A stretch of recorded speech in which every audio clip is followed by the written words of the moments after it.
Muy buenas tardes a todos. Hoy sábado 10 de julio de 2021 estamos realizando el 28º conversatorio sabatino de historia de la Academia de Historia del Valle del Cauca. Hoy tenemos como conferencista al académico Ramón Ignacio Ateortúa Cruz, miembro de número de la Academia de Historia del Valle del Cauca, con la conferencia titulada Cali, precursora de la educación pública.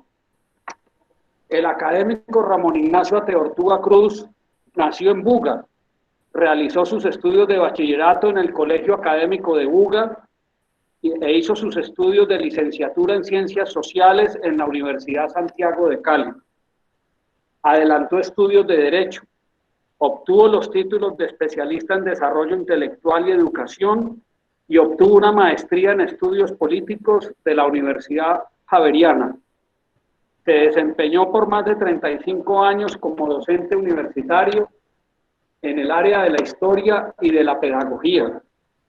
En el sector público combinó su actividad pedagógica con la administrativa, llegando a ser alcalde de los municipios vallecaucanos de Andalucía y Zarzal. Fue titular de la Secretaría de Servicios Administrativos de la Gobernación del Valle del Cauca y encargado de la Secretaría de Educación del departamento y también de la ciudad de Cali. Fue rector de los colegios Instituto Eleazar Libreros, el Colegio Libardo Madrid Valderrama y del insigne Colegio Santa Librada de Cali, donde adelantó importantes tareas académicas y de orden estructural e institucional, sistematizando su archivo histórico e impulsando la creación de un museo pedagógico de ciudad.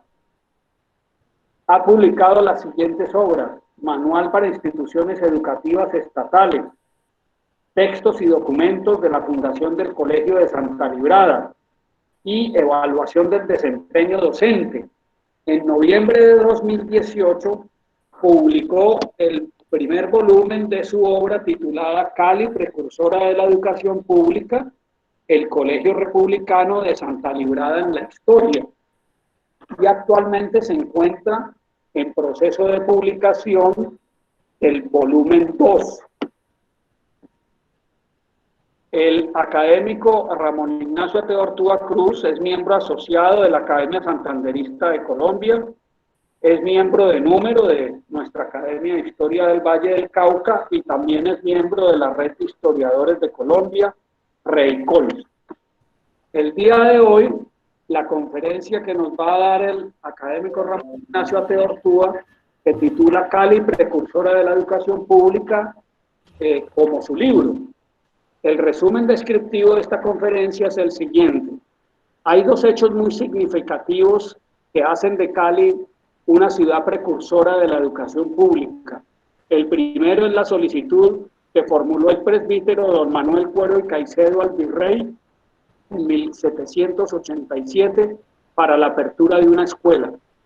Para el religioso, la escuela debía ser gratuita para todos, sin exclusión alguna, es decir, incluyendo a los plebeyos, negros, mulatos, indios y mestizos.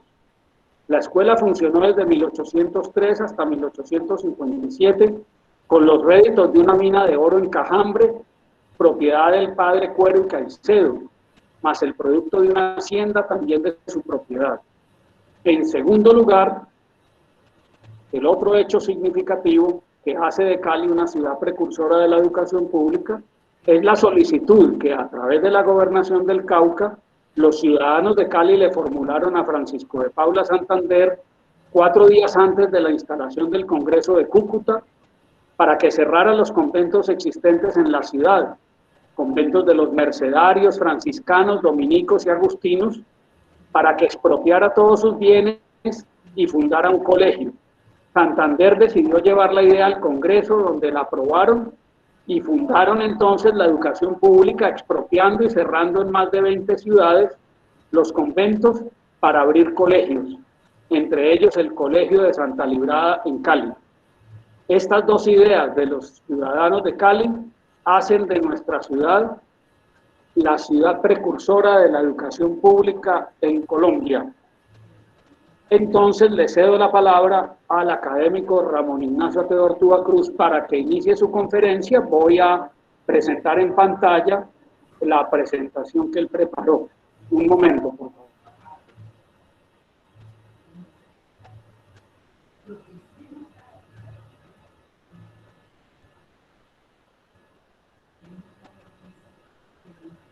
Adelante, Ramón Ignacio. Le agradezco mucho, doctor Mario, esta presentación que ha hecho. Yo estaba en deuda con la academia hacía días, había conversado con el doctor Mario. Desafortunadamente yo resido en una parte donde no tengo la posibilidad de comunicarme y pues hoy lo hago desde Cali para brindarles a todos esta charla. Sobre el Colegio de Santa Librada, pues se habla mucho, hay muchos artículos sueltos de prensa, en libros, pero cuando yo llego a la rectoría del colegio, no encuentro que efectivamente haya una historia cimentada, bien fundamentada sobre el colegio. La primera pregunta que yo me hago es, ¿quién fue Santa Librada? ¿Por qué se le llama de Santa Librada? La hice al interior de la institución y nadie me dio respuesta. Encontré una revista que se publicó por allá en la década del 70 y en la cual se habla de una monja Santa Liberata de Cosme, Italia. Estuve profundizando y buscando y no encontré. Tuve oportunidad de conversar con Monseñor Isaías Duarte y le dije, Monseñor, ¿quién fue Santa Librada? Y me dijo, Santa Librada no es santa de la iglesia. Yo no sabría decirte quién es esa santa, esa tal santa. Me dijo, ¿por qué no vas donde el padre Arias Delgado? Llámalo y concertas una cita. Y efectivamente así lo hice. Y fui a visitar al padre Arias Delgado, de mucha edad, ya falleció. Él me atendió en su casa allí en San Fernando. Y fue y sacó de su biblioteca un libro editado en 1926 en alemán. Y lo abrió y me leyó textualmente Santa Librada Birgenforter y me fue leyendo quién fue Santa Librada. Bueno, yo le dije, necesito una copia de eso, padre. Me dijo, yo te la traduzco, yo te llamo, déjame un teléfono, yo te llamo cuando la tenga lista. Seguí interrogando porque las dudas aumentaron. Máxime que en el colegio hay un cuadro donde hay una muchacha crucificada y se decía que esa era Santa Librada. Yo pregunté quién es el autor del cuadro, quién hizo el cuadro, de dónde salió el cuadro. No hay respuesta. Conversando con el doctor Javier Ocampo en esos días en la ciudad de Tunja, quien había escrito sobre Santander y la educación pública y sobre todo sobre la historia del Colegio de Boyacá, él me dijo, pues, lo único que yo podría decirte de Santa Librada es que su onomástico se celebra el 20 de julio. Que quienes introdujeron la adoración de Santa Librada fueron los padres mercedarios. Y fue Antonio Nariño quien el 20 de julio de 1811, para celebrar el aniversario de el grito de independencia, el primer aniversario, se abstuvo de sacar a Jesús de Nazareno e hizo una procesión con una imagen de Santa Librada que la estuvo paseando toda la semana de parroquia en parroquia en Santa Fe de Bogotá. Esa imagen la recuperaron y la restauraron y hoy en día está en el museo que se llama el Museo del Bicentenario, que antes era la Casa del 20 de Julio. Hoy en día yo sé que hay un profesor, el profesor Almeida, en la Universidad de Sao Paulo, con quien he tenido oportunidad de conversar, quien se ha dedicado buena parte de su vida a estudiar Santa Librada y la influencia de Santa Librada en todos los países de América Latina y de Europa. Monseñor Isaías me decía: lo único que yo sé es que en el Concilio Vaticano II se hizo una lista de santos que no eran santos de la Iglesia y se hizo la recomendación de que había que erradicar su adoración sin ir a herir la susceptibilidad de las personas que acogen esa imagen. Por ejemplo, en Panamá, a 20 minutos de Ciudad de Panamá, en un pueblo que se llama El Tablón, cada 20 de julio se celebra, antes del 20 de julio, una novena, y es una fiesta nacional folclórica y donde se veneran 3 imágenes de Santa Librada. Yo empecé a profundizar estudios y a buscar elementos con estas 2 ideas que me dieron tanto el padre Arias como el doctor Ocampo. Y oh sorpresa, el decreto de creación del colegio, en su artículo 1, establece: habrá en la ciudad de Cali, provincia de Popayán, un colegio que se denominará de Santa Librada, en homenaje al día en que la Nueva Granada hizo su independencia. Efectivamente, 20 de julio.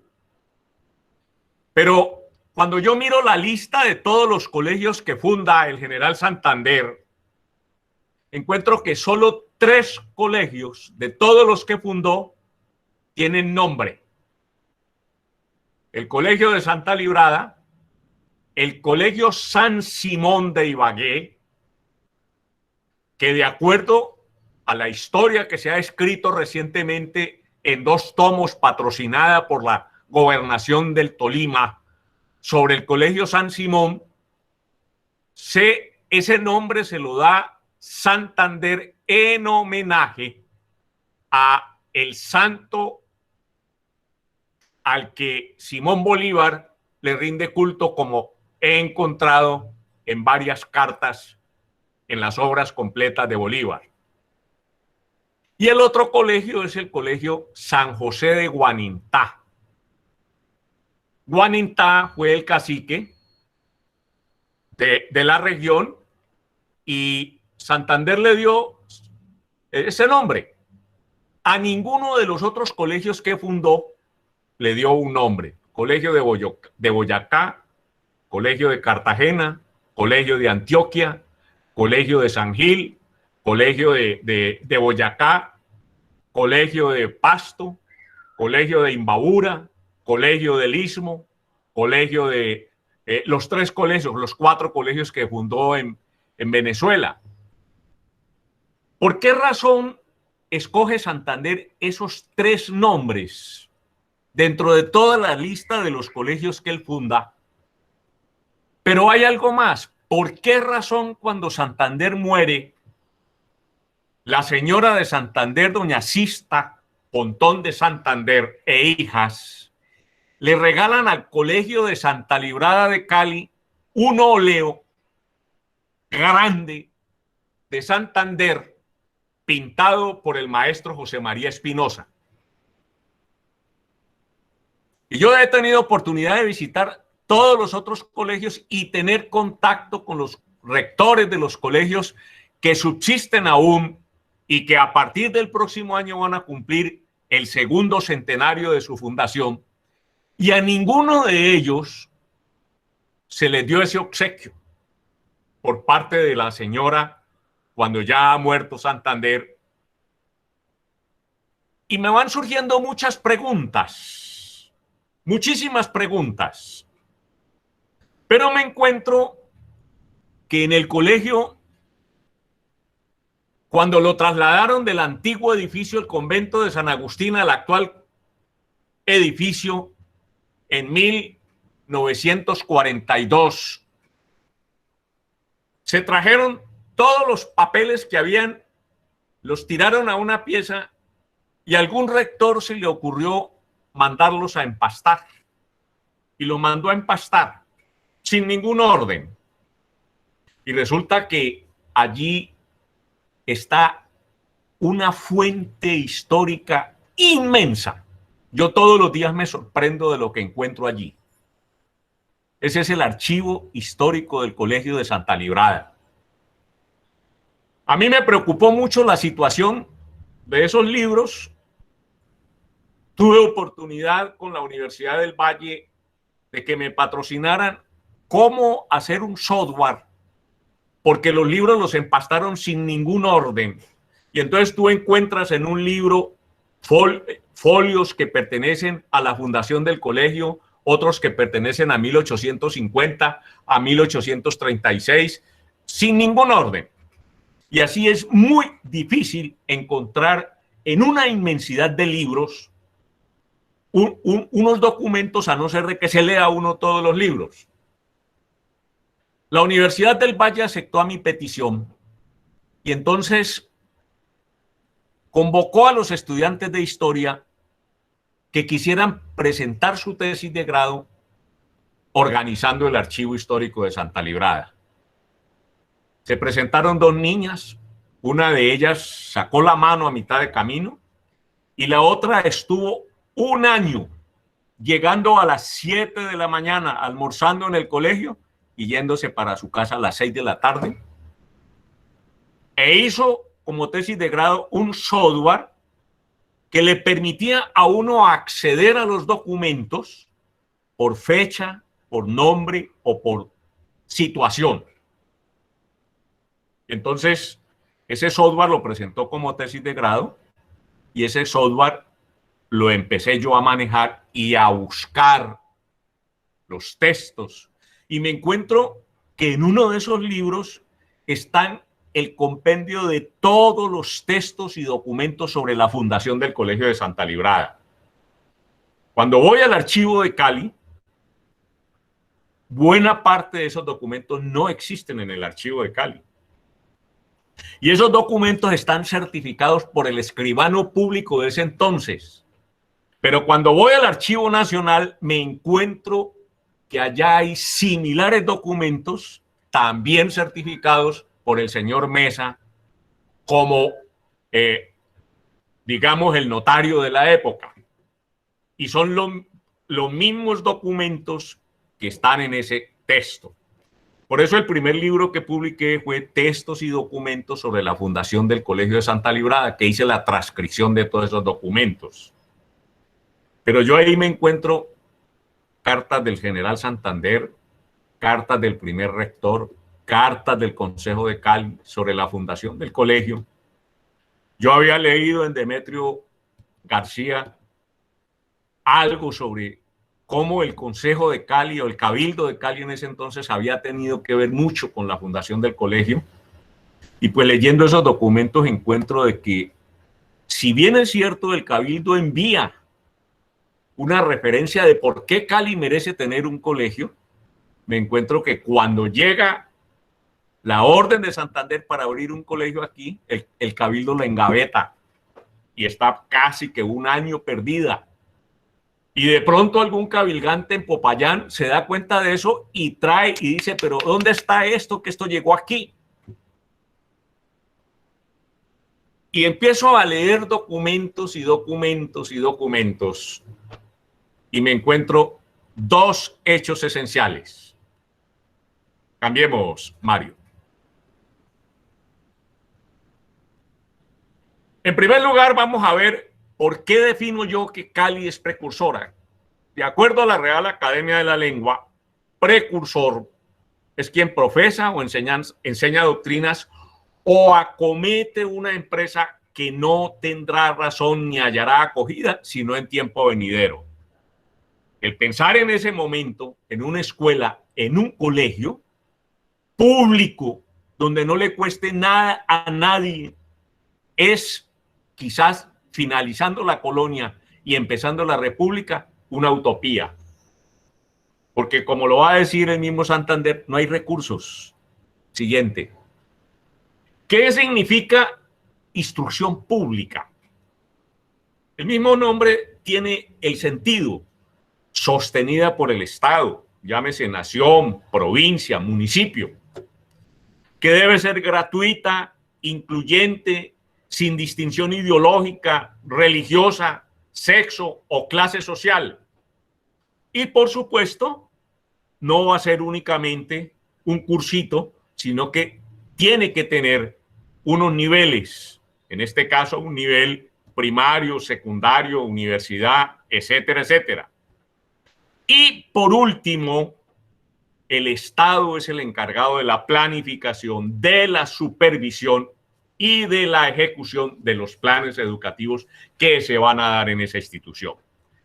Bajo estos parámetros, vamos a tratar de explicar por qué dentro de los documentos que vamos encontrando en el archivo del Cauca, en el archivo de Cali, en el archivo del colegio, Cali es precursora de la educación pública. ¿Y por qué entonces yo, cuando me propongo escribir la historia del Colegio de Santa Librada con respecto a Cali, el primer volumen es señalar la importancia de Cali como una ciudad que va a proponer por primera vez en Colombia, a finales de la colonia y comienzos de la independencia, una educación pública. Siguiente. Yo no me voy a detener mucho a hablar sobre la educación en la colonia, porque no es el tema, pero sí quiero hacer claridad en algunos aspectos. A los encomenderos les encargan, en primer lugar, que les enseñen a leer, a escribir, y no tanto a leer, sino el castellano a los indígenas y la religión católica. Sin embargo, vamos a encontrar algunos antecedentes de algunos colegios que se van a fundar en esa época de la colonia para ver cuáles son los aspectos de la fundación de esos colegios.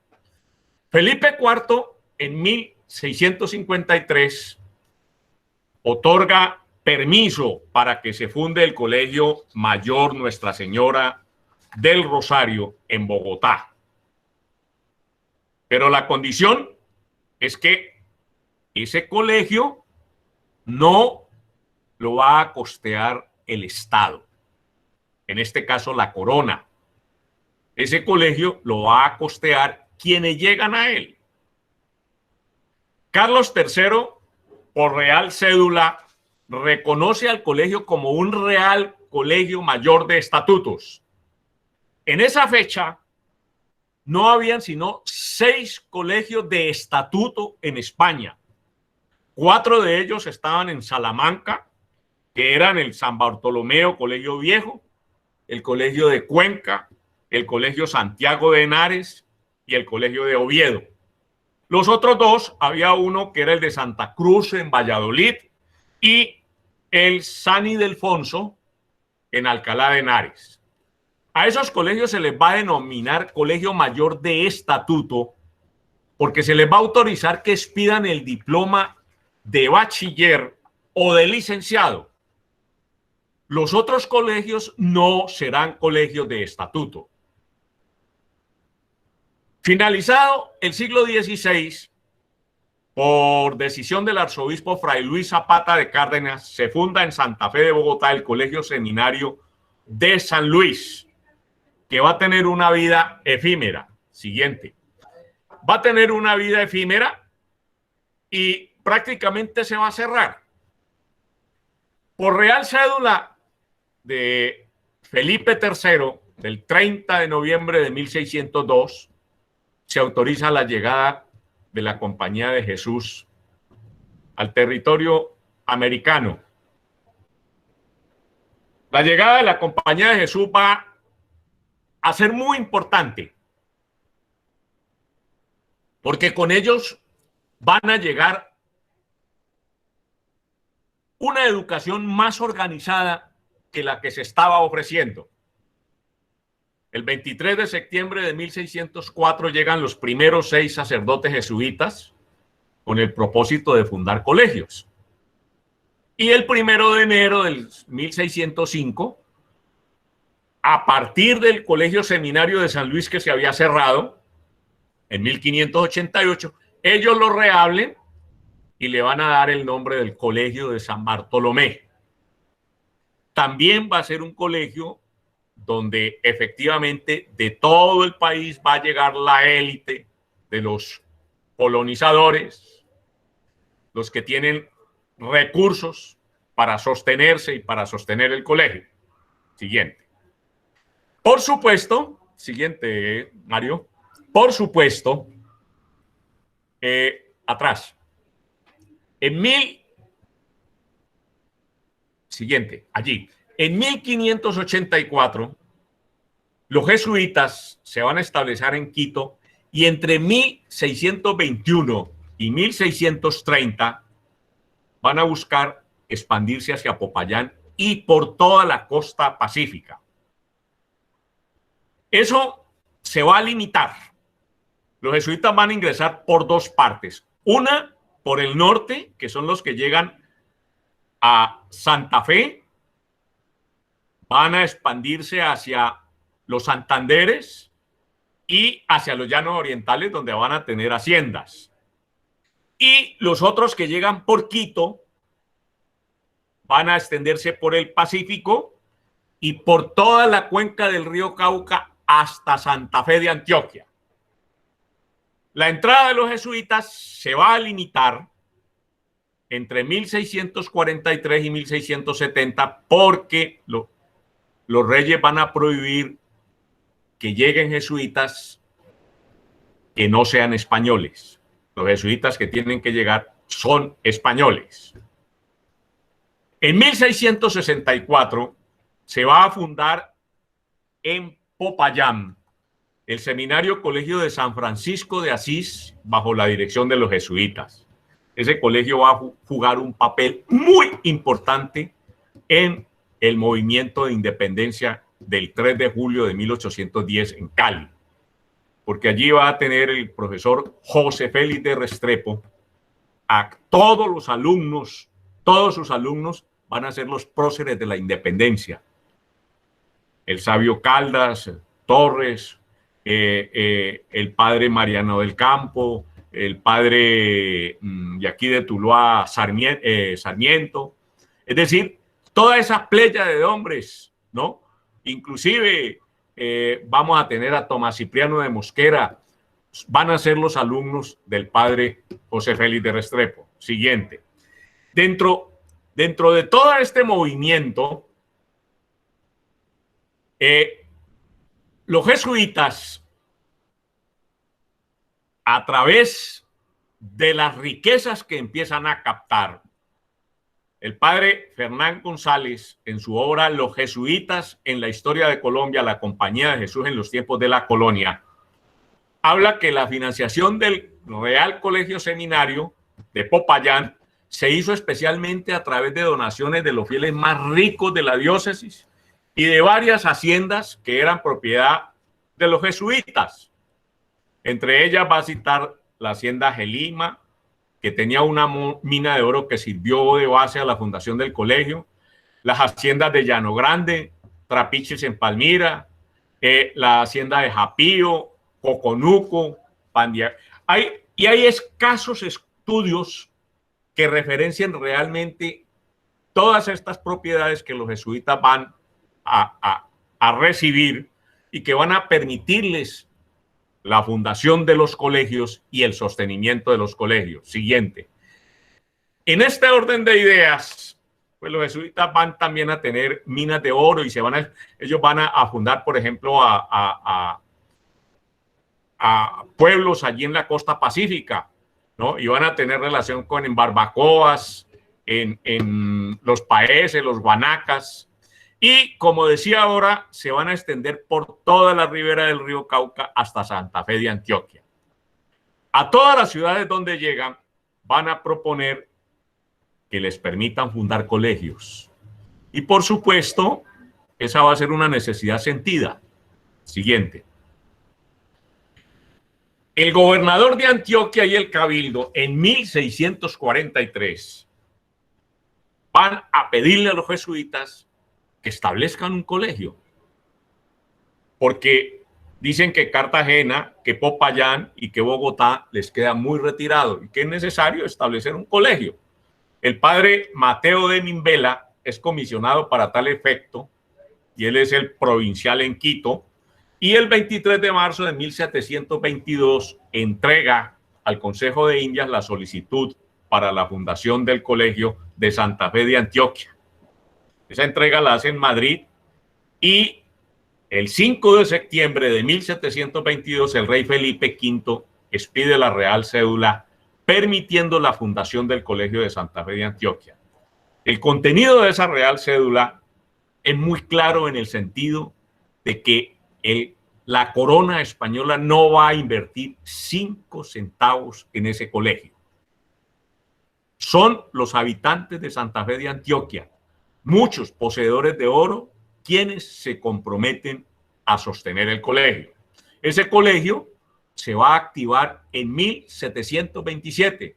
Miren ustedes todo el tiempo que hay en tramitar el permiso para un colegio, desde 1643 hasta 1723. Por supuesto, esto va a ser muy importante porque va a dar la apertura a que no solo se funde colegios aquí en el río Cauca, a orillas del río Cauca, sino en otras partes de Colombia, como en Honda, otros colegios que los jesuitas van a manejar. Pero ya el rey como que toma la dinámica y entonces les presentan las solicitudes y se demora menos tiempo en dar las autorizaciones a través de las Real Cédulas para fundar los colegios. Siguiente. En esa misma orden de ideas, don Roberto, las donaciones de Cristóbal Botín y doña María Lenis de Gamboa se recaudan con el propósito, entre otros, ¿no?, de abrir un colegio en la ciudad de Guadalajara de Buga. En 1732, el padre, que ya es de Popayán, provincial de Popayán, Miguel de Salazar, superior de la comunidad de Quito, solicitó autorización al cabildo para iniciar las gestiones de apertura del colegio. El cabildo le da esa autorización y el 30 de noviembre de 1743 el rey don Felipe V, por Real Cédula dada en San Lorenzo del Escorial, autoriza la fundación de un colegio privado regentado por la comunidad de los jesuitas, cuyo funcionamiento data del 8 de noviembre de 1745. Empieza clases el Colegio Académico de Buga. Por supuesto, estos colegios van a tener funcionalidad.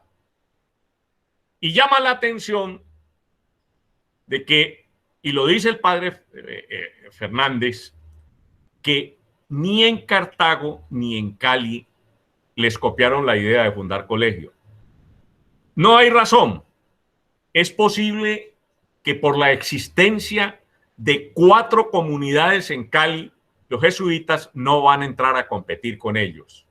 Y en segundo lugar, en Cartago, es posible que, como es muy fuerte, sobre todo para irradiar hacia el Chocó, la permanencia de los franciscanos, ellos no van a hacer competencia ni van a entrar en dificultades con los franciscanos. Entonces, seguramente lanzan la idea, no tiene eco y no van a insistir. Siguiente. Cuando se asume la decisión de expulsar a los padres jesuitas de América y de España en 1767, los jesuitas salen de América. El virrey Pedro Mesías de la Cerda, en cumplimiento de esa Real Cédula, manda casi 200 sacerdotes que recoge en el oriente, en los llanos los manda para Cartagena y de allí los embarcan a Cádiz y luego a Córcega y van a terminar por allá en una ciudad de Italia, encerrados, enclaustrados, y muchos de ellos van a renunciar a su ejercicio sacerdotal. En Buga ocurre lo mismo. Don Juan Nicolás Ruiz recoge los sacerdotes, los manda prisioneros con vigilancia hasta Popayán y de allí los llevan a Quito, a Río de la Plata y terminan en Cádiz junto con los otros. Porque, vuelvo y repito, los jesuitas que se asientan aquí van a depender de Quito y de Popayán.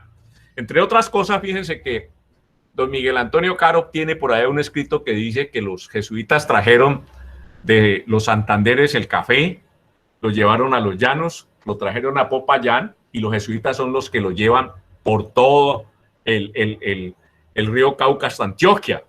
Y él dice que inicialmente esas plantas de café las sembraban como adorno por el fruto rojo, no como una forma de un producto. Siguiente. Con la expulsión de los jesuitas, definitivamente se cierra el colegio de Antioquia, Santa Fe de Antioquia. Nunca más se va a volver a abrir. El colegio de Buga, siguen las gentes insistiendo y tratando de sostenerlo para que no se cierre como fue la orden cuando expulsan a los jesuitas.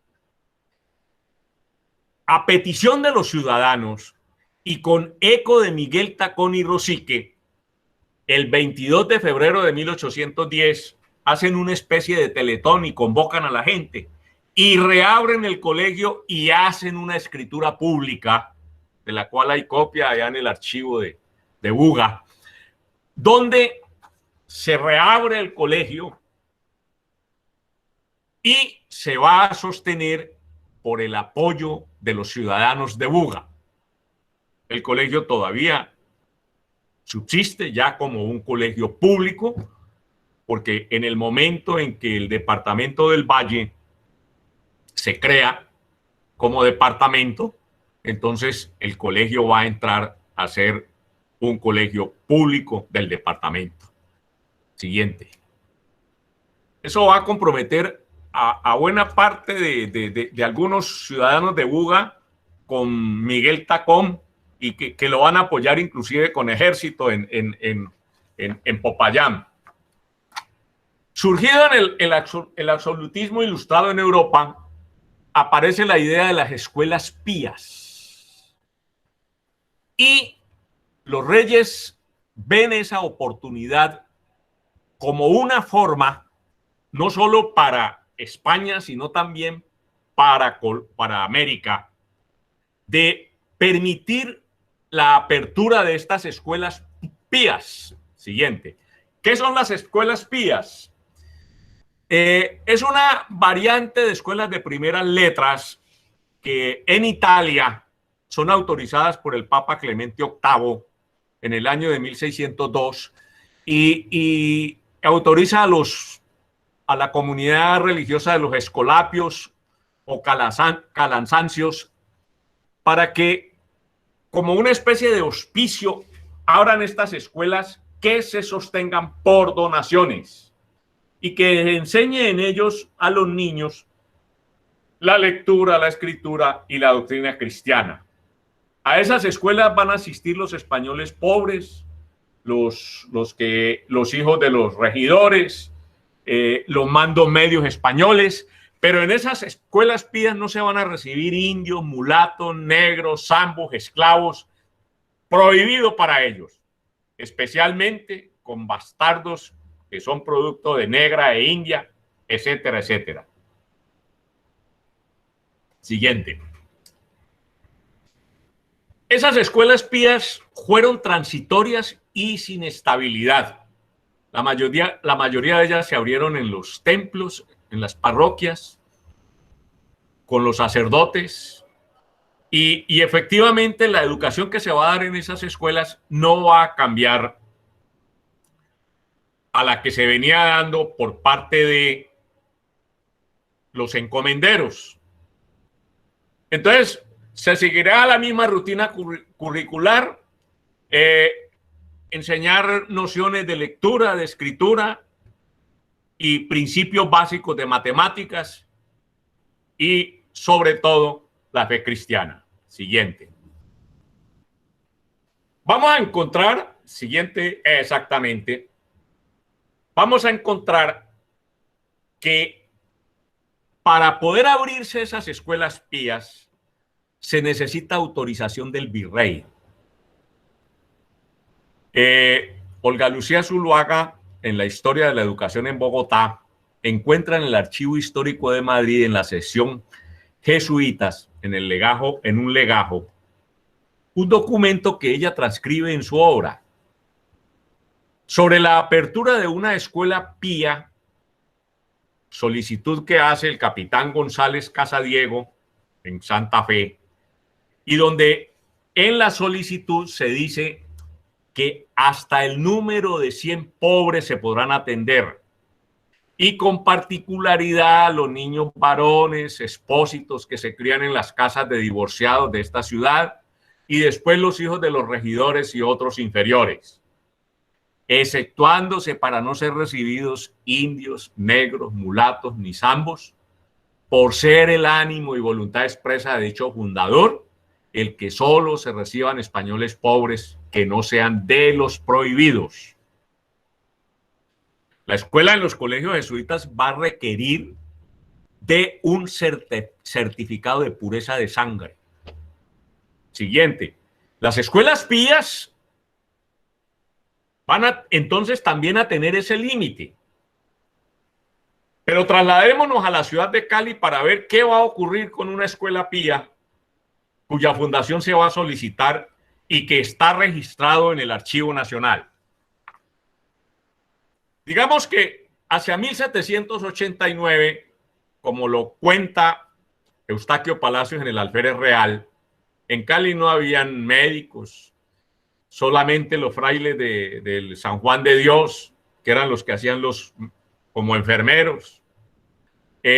Si no habían médicos, habían bastantes abogados graduados en Santa Fe, en Quito, y todos ellos de familias principales.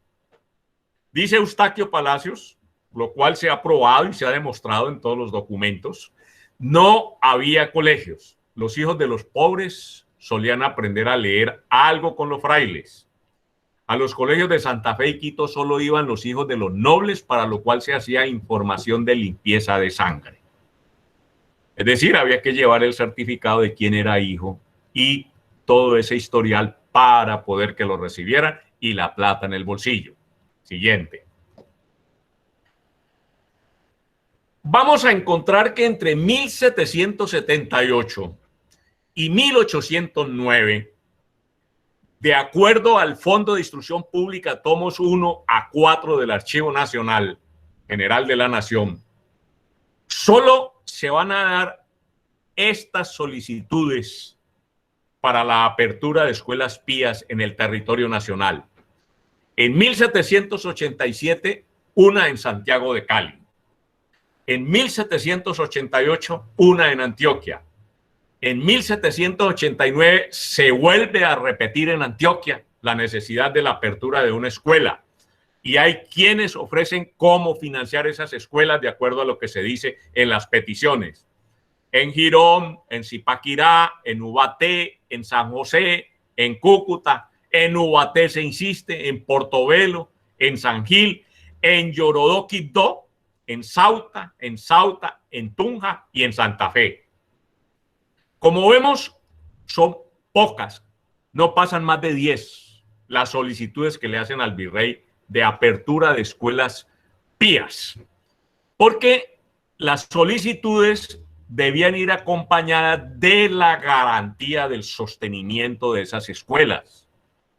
Y pues, por lo menos en el Valle del Cauca, en las haciendas que tenían sus esclavos, allí tenían una educación doméstica para esos hijos de los esclavos y de los pocos libertos que había. Entonces, no es muy difícil pensar que se esté aspirando a abrir escuelas pías.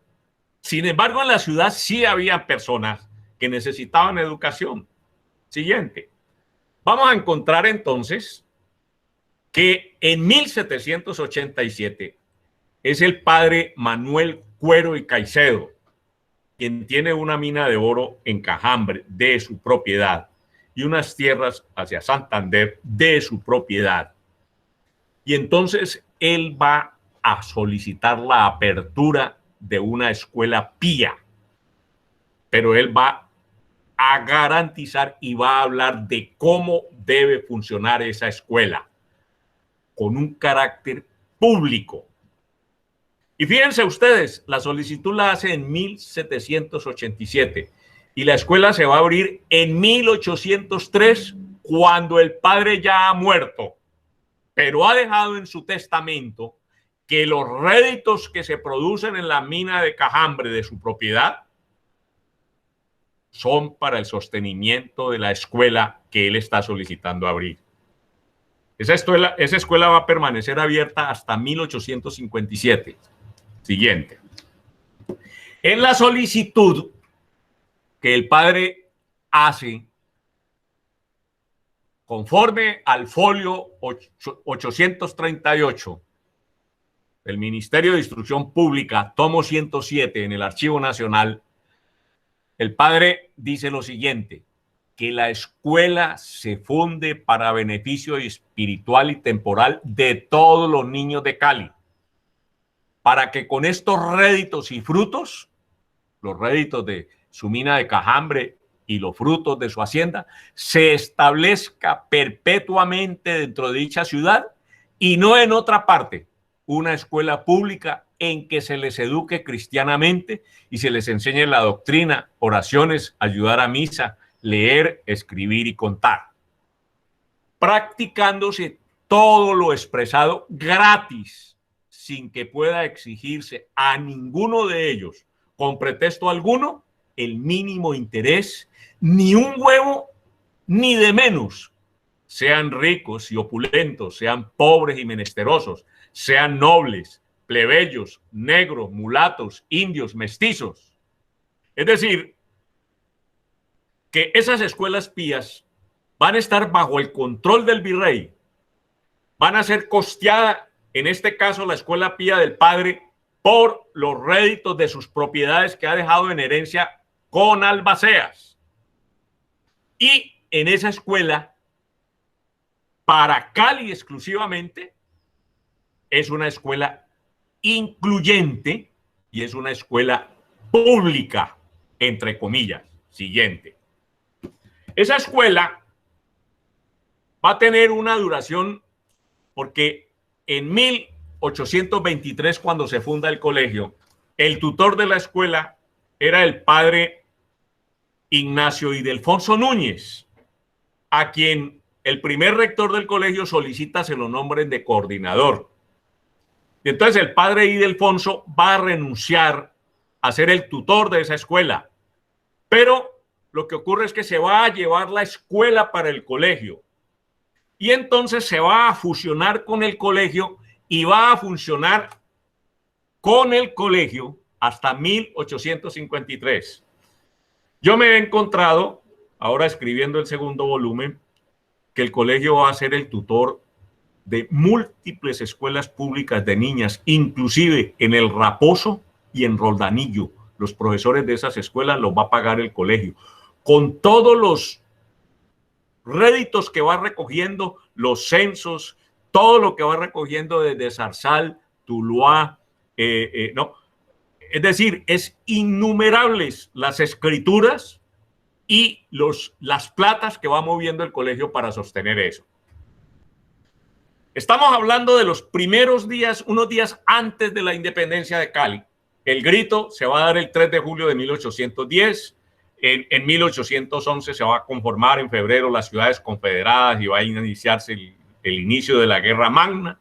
Se va a dar la Reconquista y el régimen del terror, donde van a fusilar a todos los próceres, a todos los ilustres que tiene el Valle del Cauca. En esa fecha, pues, también se va a hacer la quema, porque Sámano y Morillo dicen que a España no le interesan que sepan leer y escribir, la quema de los libros, de los documentos, y también a partir de 1816 en adelante, la guerra de independencia que se va a entromisar en el sur hacia 1820, siguiente, sobre todo 20, 22. Hacia 1823 ya tenemos el primer hecho de la escuela del padre Cuero Caicedo, del presbítero. En 1823 vamos a encontrar una Cali sin jóvenes, sin muchachos. La Guerra Magna y la Guerra del Sur se los había llevado. El gobernador militar de Cali, el coronel José Concha, le escribe a Santander donde le dicen: el lunes sigue Bolívar para Popayán. A esta provincia se le asignó 1000 reclutas y han seguido 550 para el puerto de Buenaventura y seguirán para Popayán el resto. Es decir, que no solo en la Guerra Magna se llevaron todos los muchachos que había, sino que cuando sigue la Guerra de Independencia hacia el sur, siguen recogiendo muchachos. Siguiente. Fíjense ustedes que, como puede verse, ¿no? Y esto lo dice Demetrio García Vázquez, dice, como puede notarse, en el año 1823 se le imponía al Cabildo de Cali el reclutamiento de pocos labriegos jóvenes para proveer la guarnición de la privilegiada ciudad capitalina, que durante más de 10 años no fue capaz de alistar y sostener el servicio de su guardia municipal con el contingente de sus propios vecinos, poco o nada adictos a la causa de la independencia. Mientras la paz y el trabajo empezaban a organizarse en todo el país, solo el Valle del Cauca y sobre todo el abatido, postrado y exangüe municipio de Cali continuaban de misérrimos tributarios de los pocos de resistencia realista y enraizado espionaje en Popayán y de sus poblaciones aledañas, El Tambo y Timbío. Siguiente. Esa solicitud de muchachos, de hombres, fíjense ustedes, la voy a encontrar yo con el padre Fray Pedro de Herrera como rector del colegio, poco después de la noche septembrina, cuando Obando empieza a merodear a Popayán, que está bajo el mando de Mosquera. Ahí en el archivo histórico me acabo de encontrar una carta que el general Mosquera le manda al padre Fray Pedro de Herrera, rector del colegio, y le dice, por favor, cuanto antes, urgente, recoja todos los muchachos que más pueda con caballo y venga a unirse porque Obando anda por las afueras de la ciudad y se va a tomar la ciudad. Efectivamente, eso va a ocurrir. Se va a dar la famosa batalla de la ladera, que va a triunfar Obando y Mosquera va a tener que salir. Y de aquí de Cali no podría precisar si fue el padre Fray Pedro de Herrera o dónde reclutaron. Salió un contingente de cerca de 200 hombres con el coronel Murgueitio, que va a acompañar inclusive a Mosquera después en sus incursiones en Popayán y a Bogotá. Y fíjense ustedes, Juan Francisco Martínez, como está en el archivo histórico de Cali, en el folio 400, le dice al señor comandante general de la división del Cauca, en agosto 25, el 18 de octubre de ese año de 1823, abre clases el colegio.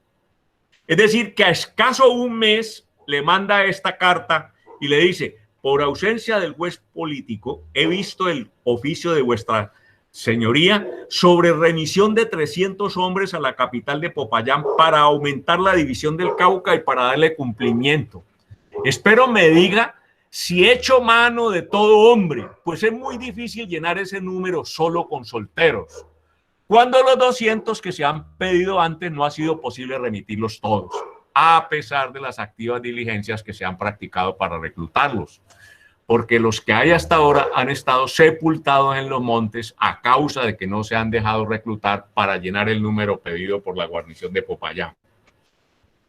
La situación de la juventud en Cali es crítica. Sin embargo, siguiente, vamos a encontrar algo que es muy interesante. A esa fecha existen 5 conventos de frailes: San Francisco, Santo Domingo, San Agustín, La Merced y el San Juan de Dios, que sería sexto, pero el San Juan de Dios es un hospital, ¿no? Como dice Eustaquio Palacios y lo describe. Estos conventos, los frailes españoles se han ido. Están en manos de frailes criollos, quienes más apoyaron el movimiento de independencia desde la Guerra Magna fueron los franciscanos, el convento de San Francisco. Por eso es que en el decreto de creación del colegio, Santander no va a expropiar el convento de San Francisco, va a expropiar el de los dominicos, el de los agustinos y el de los mercedarios. El de San Juan de Dios no, porque la ley le va a decir que aquellos conventos que sirvan de hospital no se podrán expropiar. Siguiente. Esto es muy interesante porque los conventos en Cali van a tener una larga tradición y van a acumular riquezas. Ahora que he estado revisando los archivos de 1800, he encontrado la cantidad de riquezas con las cuales el Colegio de Santa Librada va a funcionar casi un siglo, con unos pocos auxilios de la gobernación del Cauca. Con Sebastián de Benalcázar en 1535 llega Fray Hernando Granada, quien establece lo que sería el convento de los mercedarios. Entre otras cosas, los mercedarios son los que traen a Bogotá la adoración de Santa Librada. En 1554 llegó a Cali, entrando por Popayán, Fray Agustín de la Coruña, quien funda el convento de San Agustín. En 1575, por orden del provisional de la Nueva Granada, Fray Alberto Pedreros funda en Cali el convento de Santo Domingo, de los dominicos. Y en 1750, Fray Fernando de Jesús Larrea, que viene de Quito, da la apertura al convento de los franciscanos de Cali. Siguiente. Estos conventos van a acumular riqueza en tierras, las mortuorias. Y en mayo 2 de 1821, unos ciudadanos de Cali le dirigen una carta al gobernador del Cauca que se la remiten a Santander y que le llega el 2 de mayo a Santander, 4 días antes de que se instale el Congreso de Cúcuta, que estamos celebrando el bicentenario de su funcionamiento. Yo no he podido encontrar dónde está el original de esa carta, ni en el archivo del Cauca, ni en el archivo nacional. Pero sí se ha encontrado una carta que el general Santander le dirige al señor ministro de guerra de ese entonces, donde le dice: he recibido las representaciones, es una carta extensa, que tengo el honor de acompañar a vuestra señoría. Ellas tratan de una materia interesante de la República. Santander siempre estuvo preocupado por la educación y dice: del establecimiento de las casas de educación, bien fácil de conseguir del modo que se propone. El conflicto que tenía, inclusive que se llegó a agudizar en un momento determinado, era porque no tenía recursos para apoyar a Bolívar en la campaña del sur, cuando Bolívar le exigía, ¿no?, soldados y le exigía dinero para sostener esa campaña. Lo del empréstito con Inglaterra, bueno, eso generó conflictos. Y dice, y Santander buscaba la educación bajo ciertos parámetros y criterios que no es del caso analizar, muy distintos a los criterios de Bolívar. Pero no había recurso para sostener y para abrir colegios. Y dice esa carta que le envía Santander al ministro de Defensa, del modo que se propone, pero bien fácil de conseguirse del modo que se propone, pero que necesita de la resolución del soberano Congreso de Colombia para las innovaciones que pretende. ¿Cuáles son las innovaciones? La de suprimir y expropiar conventos. Y Santander le dice al ministro, dice, los conventos de Santo Domingo y de la Merced, según se explica, cuentan con bastantes rentas y se pueden destinar el uno para colegio de niños y el otro para niñas.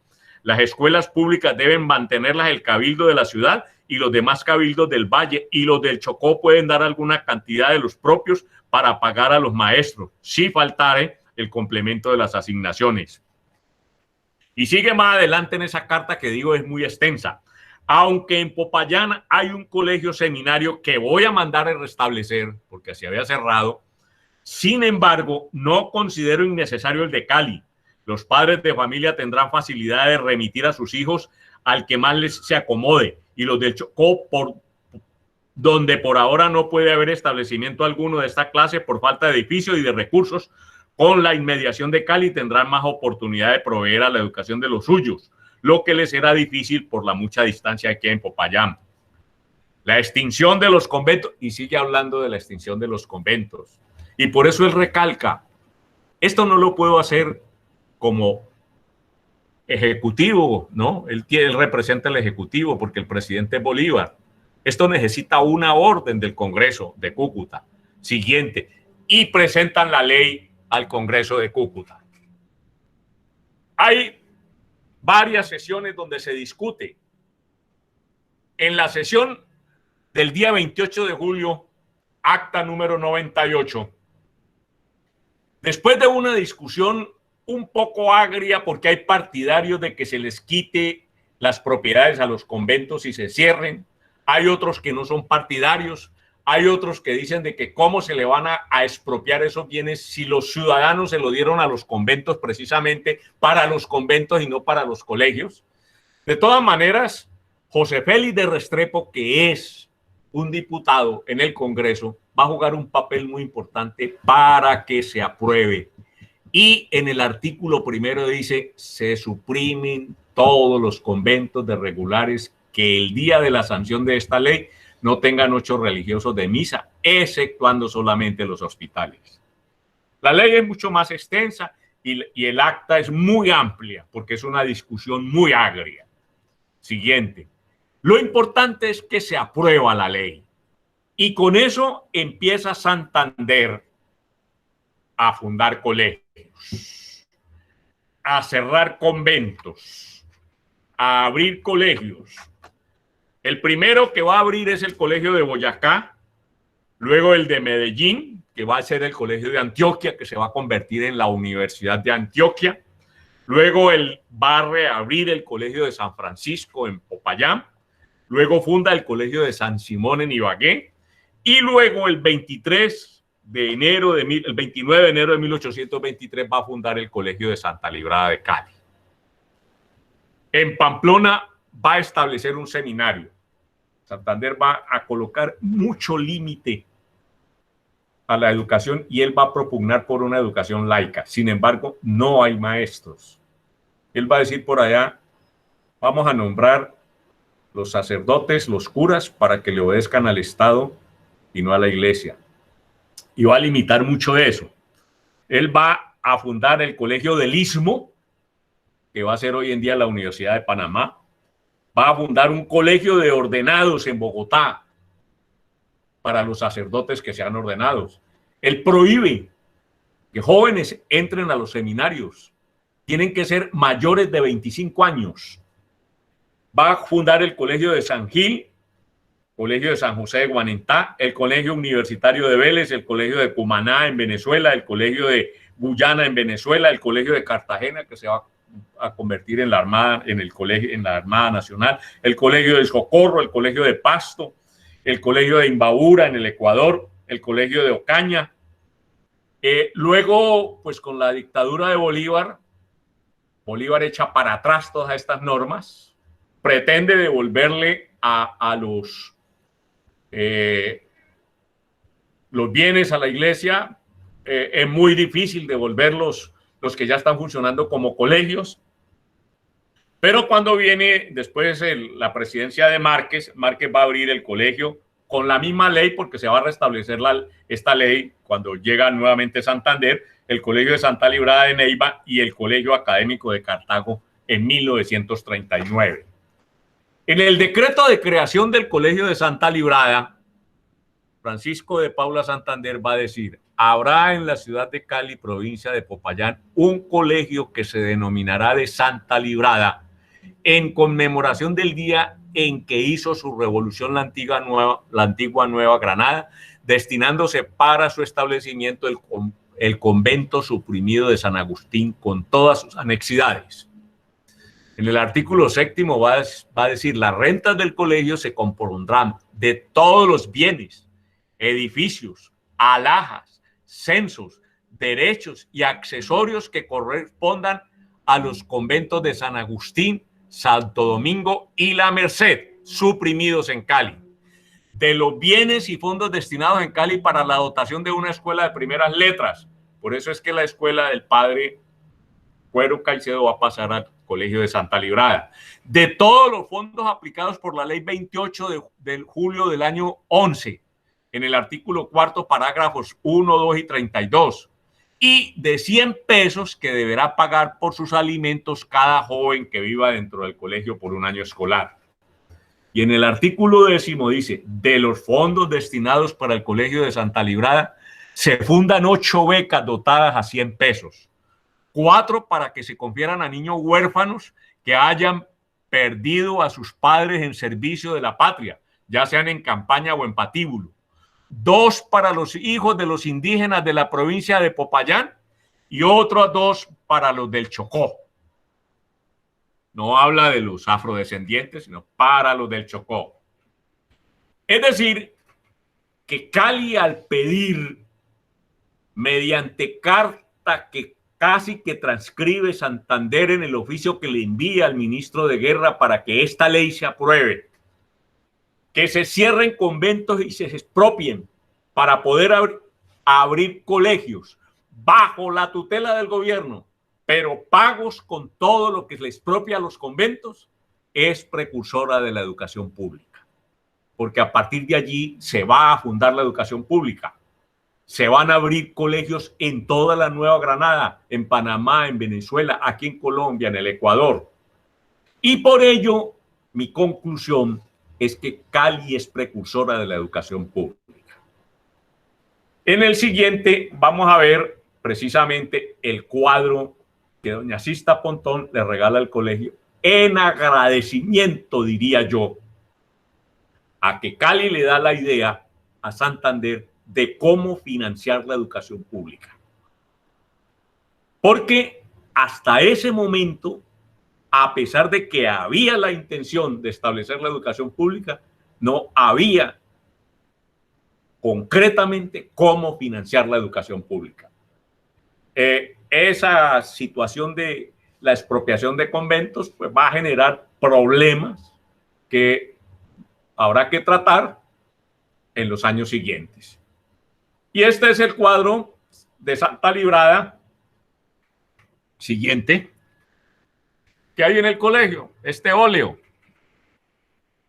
Este óleo, cuando yo pregunto su historia, no me dan razón. Y encuentro la historia. Los que vienen a explotar las minas de Marmato, los hijos de los franceses y los holandeses, porque la leyenda de Santa Librada nace en el Brabante holandés y dice que un rey pagano tuvo una hija de nombre Liberata, a quien prometió a un príncipe árabe. Cuando el príncipe árabe vino a traer la dote para casarse con la niña que tenía 14 años, ella se había convertido al cristianismo y la noche antes de que se celebrara la boda, ella se entrega en oración pidiendo de que eso no se celebre, que no se lleve a cabo. Y ella amanece con barba y bigote. Y entonces el príncipe la rechaza. Y el papá la manda a quemar crucificada para entregarla al amor que ella tiene. Desde allí, Santa Librada es la santa que invocan las mujeres que quieren separarse del marido. Y el onomástico de Santa Librada es el 20 de julio. Pues bien, estos mineros que vinieron a explotar, franceses, holandeses, alguno de ellos trajo una estampa de Santa Librada que parece ser, es la imagen que hay en el museo en Valladolid. Cuando ellos fueron liberales radicales, cuando ocurre la guerra de los 1000 días, ellos tienen que meterse al monte y allí fundan a Santuario, hoy Risaralda. La señora de ella, doña Luisa Carné y doña señora Negret, empiezan a construir la iglesia y pintan este cuadro y lo colocan presidiendo el altar mayor de la iglesia. Santa Librada es la patrona. En 1915, que llega el primer párroco, dice: Santa Librada no es santa de la iglesia y de aquí en adelante esto va a ser la Santísima Virgen. Y baja a Santa Librada de allí. Entonces don Jesús María Garnet, que había sido uno de los fundadores de Santuario, se lleva el cuadro para su casa. Cuando matan a Gaitán, a Jorge Eliezer Gaitán, en 1948, don Jesús María Garnet llega a Cali. En esos días llega a Cali. Y el 20 de julio el desfile militar salía del colegio de Santa Librada, porque Santa Librada era la santa del 20 de julio. Todos los presidentes de Colombia liberales, hasta Alfonso López Pumarejo, presidieron la procesión del 20 de julio con la imagen de Santa Librada que hoy en día está en el Museo del Bicentenario. Entonces don Jesús María Garnet trae el cuadro y se lo entrega al colegio, al gobernador y al rector que están en la ceremonia, se lo entrega y desde entonces el cuadro está allí. Yo tengo la copia del discurso que el señor Jesús María Garnet pronunció cuando el sacerdote que llegó allá a inaugurar la parroquia bajó el cuadro, cuando él lo cogió y lo pronunció a la salida de misa de 10 en el atrio de la iglesia. Y consulté en Santuario y efectivamente pude confirmar que esa es la historia de ese cuadro de Santa Librada.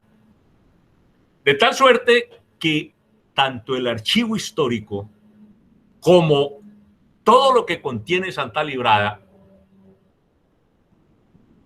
contiene parte de la historia de Cali que hay que dársela a conocer a Cali y al Valle del Cauca.